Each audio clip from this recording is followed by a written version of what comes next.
কথাটো শুনি পেলাই মই অলপ বহুত দিনটো ব্যস্ত আছিলোঁ, মানে ভাগৰো লাগে, অলপ টেনশ্যনো হয়, তাৰ মাজত অলপ হাঁহিবলৈ সময় পালে ভাল লাগে। গতিকে এই নিউজটোৰ কাৰণে মই অকণমান হাঁহিবলৈ অৱকাশ পালোঁ। পৰীক্ষা অনুষ্ঠিত হোৱাৰ 1 ঘণ্টাৰ পাছত ছাত্ৰ ছাত্ৰী পৰীক্ষা হলৰ পৰা ওলাই যাব। গতিকে প্ৰশ্ন কাকতখন যিকোনো মানুহে 1 ঘণ্টাৰ পাছত পাব পাৰে। ৰিপৰ্টটো দিছে 2 ঘণ্টাৰ পাছত এখন ভাইৰেল হৈছে, লিক হৈছে বুলি। এইটো কি ধৰণৰ কথা? গতিকে কালি মোক অলপ আমোদ দিলে বাতৰিটোৱে, ধন্যবাদ জনাই। গতিকে অপপ্ৰচাৰ কৰা লোকসকলৰ বিৰুদ্ধে কিবা ব্যৱস্থা ল'ব নেকি? নাই, চব 1 ঘণ্টাৰ পাছত প্ৰশ্ন কাকতখন বাহিৰত ওলাই গ'লে কাৰ কি ক্ষতি? নাই এনে বিতৰ্ক এটা হোৱাত কৰে।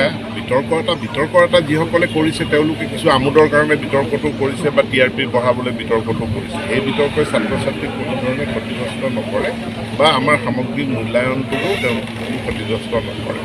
আৰু আমি এইবাৰ মূল কথা চৰ্চা কৰিব লাগে যে আমাক বহুত সমালোচনা কৰা হৈছিলে যে এইবাৰ আমি যে অবজেক্টিভ টাইপ কুৱেশ্যন দিম আৰু ছাবজেক্টিভ কুৱেশ্যন 2খন পেপাৰ কৰিম, 2খন বহি কৰিম, এই কথাটোক লৈ পেলাই বহুত সমালোচনা কৰা হ'ল। এতিয়াতো ছাত্ৰ ছাত্ৰীও ভাল পাইছে, অভিভাৱকসকলেও ভাল পাইছে, শিক্ষক শিক্ষয়িত্ৰীসকলেও ভাল পাইছে। মইতো যোৱাকালি চেয়াৰমেনৰ লগত কথা পাতি অহাবাৰলৈ OMR চিটত আমি অবজেক্টিভ কুৱেশ্যনখিনি দিব পাৰোঁ নেকি, মানে সেইটো মই বিচাৰ কৰি চাবলৈ চেষ্টা কৰোঁ। সদায় এইটো একপক্ষীয় নহয় যে আমাৰ চিভিল ছ'চাইটিৰ ৰেছপনচিবিলিটি এটা থাকে, মাক বাপেকৰ দায়িত্ব এটা থাকে। য'ত পাঠ্যপুথি পোৱা নাই লগে লগে মোৰলৈ মেছেজ দিলে মই তৎকালীনভাৱে ব্যৱস্থা কৰোঁ।